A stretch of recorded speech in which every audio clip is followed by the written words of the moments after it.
What's up, everybody? Welcome back to episode 2 of To Arete Podcast. And today we'll be speaking about discipline and how you can cultivate it through fitness. All right? So Let's get to it. What is discipline? First things first. Yeah, immediately. So, discipline, I would say, is doing what you have to do, whether you feel like it or not. It's the simplest version of it, I think. Perfect. Doing whatever you're supposed to do, whether you feel like it or not. That's discipline. A lot of people think that, nowadays you see videos on social media saying, oh, stop being motivated, you need discipline, just be more disciplined. And it sounds a bit vague. What would you have to say about the difference between motivation and discipline? Well, motivation is a feeling, I would say, it's just a small spark that comes up due to your state. You see something, you get, as we say, motivated, you get excited about something, you have that feeling of motivation that gets you up and running. I would say that doesn't last, depending on the situation. Temporary. It's very temporary, yeah. Maybe it lasts for a few days, maybe. I don't see it lasting, if that, yeah. So when that goes away, that's when all these people that we're talking about, I mean, you just said online, they're saying that you don't need motivation, you only need discipline. And I understand that perspective, because you do need discipline. If you don't have discipline, then that's why people start something, they pick it up for 2 minutes, then they drop it because motivation faded and they don't know how to continue. Yeah. It's a very common pattern with New Year's resolutions. 1st January comes, people are like, okay, now I'm motivated, I'm going to do it, I'm going to go to the gym. And then come January 5th, they've already quit. 10 days. It's very common. 10 days in, 10 days. And it happens all the time. And that's what we're here to talk about, how you can actually take that motivation, get the most out of it, but then continue doing, because relying on motivation for your goals is a losing strategy. Yep. Yeah, it's not going to work because, as you said, motivation is fleeting. It's temporary. It's quick. One day you're motivated, the other day you're not. And it's not a reliable strategy for the long term. But then, on the other hand, you also can't just listen to all the gurus who say, just be more disciplined, do it whether you feel like it or not. And then every day you just feel like you're running yourself against the wall. Yeah. And I believe if you constantly are not motivated, if you need to force yourself to do things, something's wrong. Something's wrong, yeah. And that's why, I believe that's the core to creating discipline. So that's why I wanted to ask you, what can somebody do to become more disciplined? How would you approach this? I think the first we have to step back out a bit to understand what is this, like the first step would be to have a look at what it is you're trying to accomplish. Yeah, have a maybe take some pen and paper or bring out your phone, and you need to make your goal tangible and identify why. Why do I want to achieve this goal? Is it, let's say you want to get fit, right? You want to lose some weight, build some muscle, look a little better, feel better. Why is that? Do you just want to have a six-pack that you can show off on the beach? Do you just want to be attractive to get a partner? Do you want to be healthy enough to still play with your kids and your grandkids in the future? That would sound like a lot stronger motivator than the vanity part of just showing off your body. I would argue that depending on who you are as a person, but then that would go into a different conversation of maybe you need to rewire your brain a little bit. But for some people, just having a six-pack to pick up more girls on the beach is a strong enough motivator to go to the gym. If that gets you going, that's fine. I mean, that's a different conversation as to why I would argue that that's changed a little bit, because I believe that's not a good goal for life. But whatever floats your boat, right? Whatever gets you to actually do that, but it needs to be strong enough. If that's girls, exactly. What you're saying is it needs to be strong enough to actually get you started, get you focusing, and then making a plan. It's gonna be different for everyone, for sure. And like you said, for some people that gets them going. For some people, it's for the kids. But there's also a lot of people who haven't really gotten full clarity on why it is they're trying to do what they're doing, and their goal is just too vague. For example, if I say, I just want to get fit, no particular reason. Maybe it's because I generally know it's good to be healthy, but I don't really understand the consequences of not taking care of my health. If I'm not aware of the consequences, or if I'm not aware of the benefits and how much better my life can be, then why would I care enough to actually put in the work Yeah. to reach my goal. Yeah. Then your goal or your why wouldn't be strong enough. Exactly. So that's one. Step number one is finding your why. Why do you want to do what you're doing? Let's say the goal. We're going to talk about fitness, right? Let's say you're trying to lose 5 to 10 kilos of fat, maybe, and build some muscle. Yeah, look a little better and have more energy. First step: identify your why. And again, for some people that might be different. It doesn't matter what it is. Just make sure it's something you actually care about. That'll be the first step. The second step is looking at the means you're using, the way you're trying to get to your goal. The system. Okay. For example, if I see a lot of people doing the carnivore diet and they use that to lose weight, and I think, oh, maybe that's what I do, and I completely hate my life because suddenly I can't eat pasta, I can't eat bread, I can't eat pizza, then that's just not going to work for me. I'm going to be miserable. And no matter how many times someone tells me, like, yeah, just, toughen up, just do it. And stop being a bitch, just eat meat, and you're going to reach your goals. Sure, I can do that for 1 day, 2 days, 3 days. But at some point, if I really hate what I'm doing, of course I'm not going to stay consistent with it. Of course I'm not going to be able to have the discipline to stick with it. Okay. So even if your goal is big enough, or not big enough, but like important enough, but you don't have the right system or the right means, then you're still lacking the foundational aspect of discipline that will create discipline. Okay. Exactly. Is there anything else? Well, after you identify the means, and of course you have to find a way that you actually a system that you enjoy doing. Maybe the carnivore diet isn't for you. Maybe it is. Maybe it is. Maybe you just want to stick to 2 meals a day and still eat whatever you want. You could do fasting. You can do if it fits your macros. You can track your calories. There's so many ways for you to get in shape that it doesn't make sense to do something just because somebody else did. I would argue counting your calories is one of the things that you need to do no matter what. 100%. And we were discussing that yesterday. We can do another episode on that. Sure. But it's also like the basic form of being disciplined. Yeah. And I believe it's the way I'm going to say this. I hope nobody gets too offended or triggered by that. But it's the most foundational way to be disciplined is to control what you put in your mouth. And tracking your calories is one thing. You don't want to be. How can you call? How you want to have all these goals and to be fit, to be all these things. You can't control what you put in your mouth. Yeah, I think that's the most basic level of discipline. Is controlling your own body. So count your calories, boys. Count your calories. Yeah.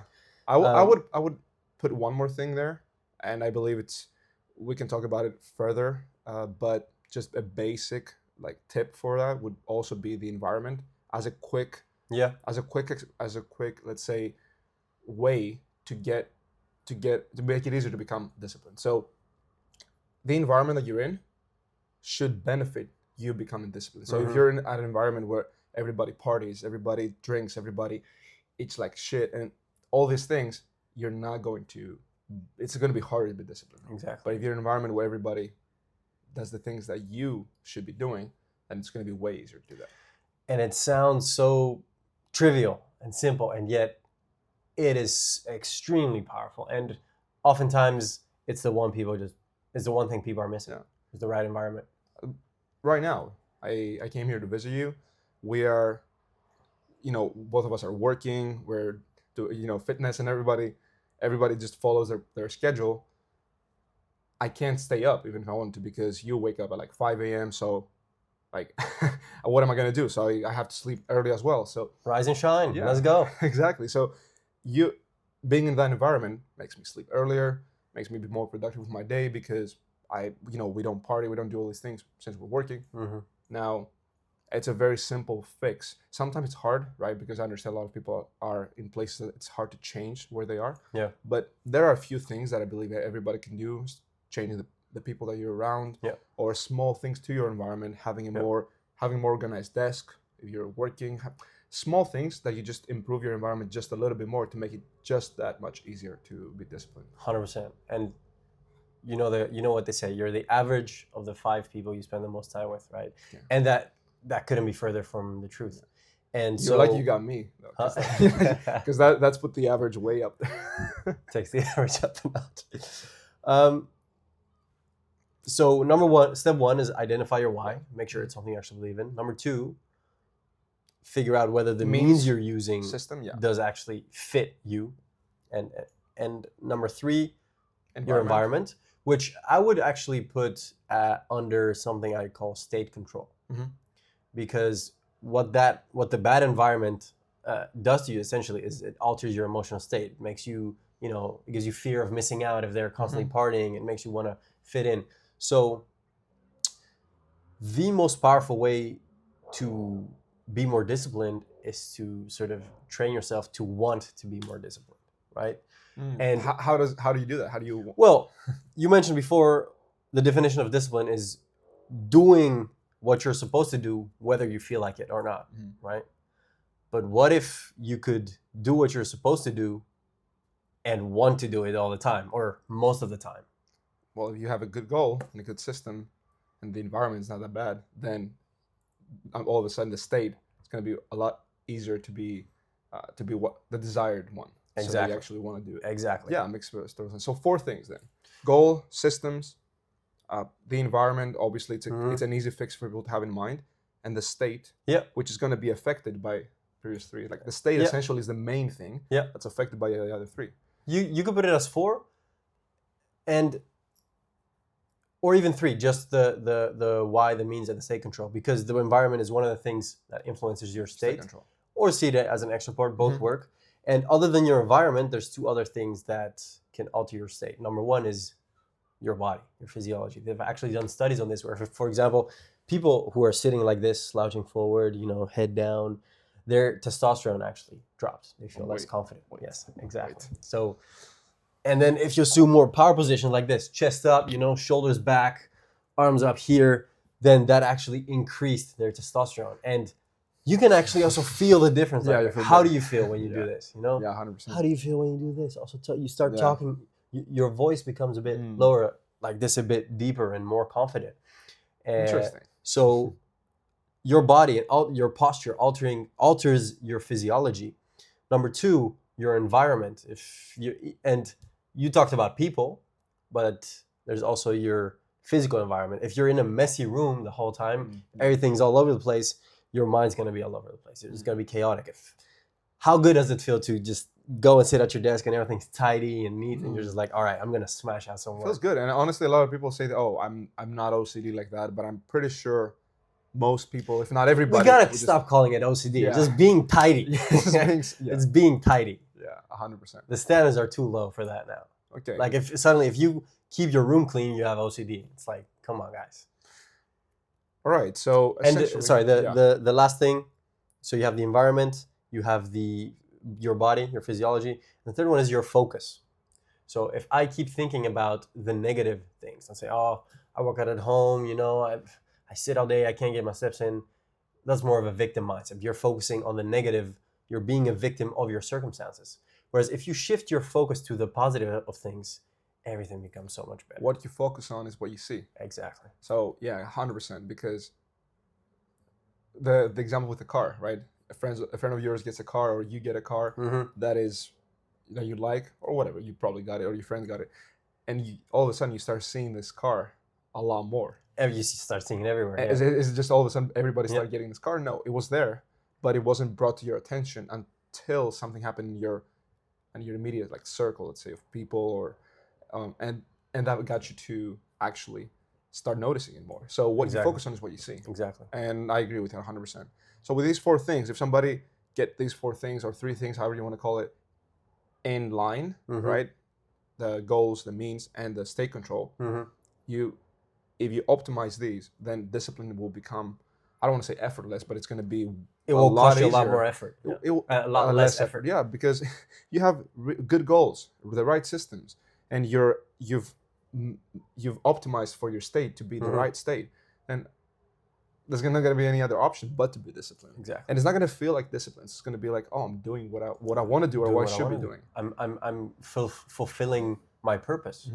Okay, and you're going to start experiencing joy from doing the things you're supposed to do. 100%. I believe, honestly, I will go as far as saying that if you do those things and optimize those things that we just said, it will not be about discipline. It will not feel like you're doing something. Whether you feel like you will feel like you're doing exactly.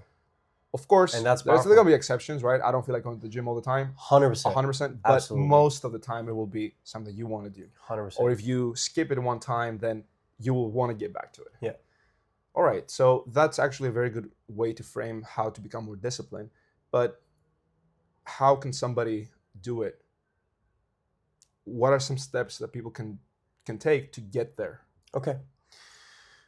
So to give you an example, I've been working out in the gym for like 7, 8, maybe even more years now. And yeah, at some point I started noticing that I didn't feel like working out that much more anymore. Yeah, I didn't feel like going to the gym. It got a bit boring.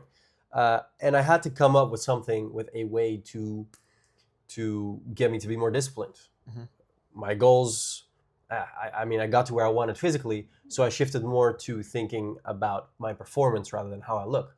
So I set a goal to, do a marathon and do it in a good time, to start learning muscle ups.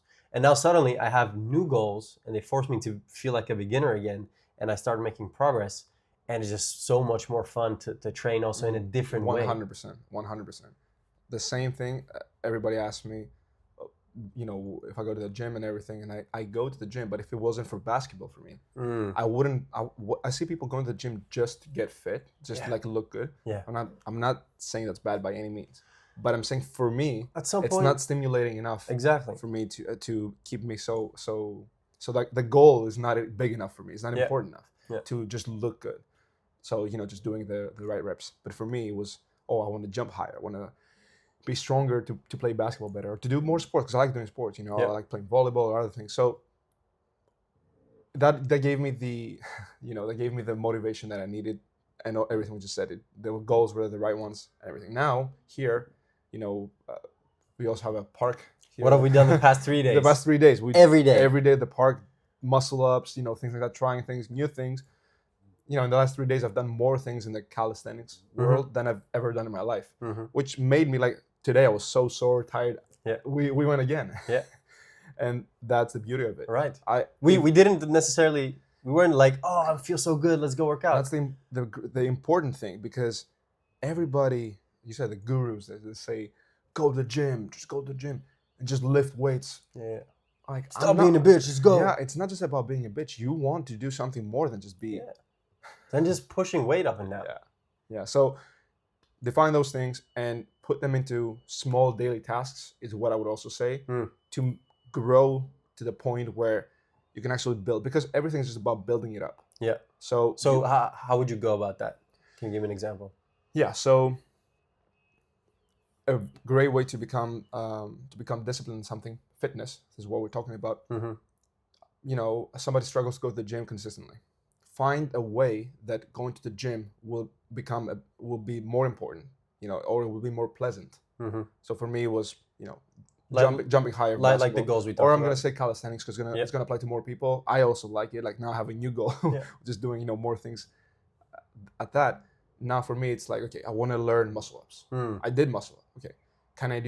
Now I can do the normal one. Can I do a strict one? What do I need to do? Now I'm like, it's so cool because I can do a few tricks. I'm not going to stay at those tricks. Now the goal to become disciplined is I'm going to find a new goal that excites me, doing a handstand push-up, whatever it is. Yeah. I'm going to break it down. There's so many YouTube videos, everything. Get to a bare minimum that you can do now and just start doing that every day. That's going to build the discipline, and it's going to build what I need to actually get to doing my big goal, which when I do it, it's going to give me that motivation. Exactly. And then this is going to be like a cycle. That's always be working towards something. It's going to, as we said in the beginning very, very well, the goal, the why. If it's big enough, it's important enough. If you achieving that gives you enough, stimulation and satisfaction, it's going to keep you going. Yep. So that would be the main loop. thing. It's a loop. Find a thing that you want to do.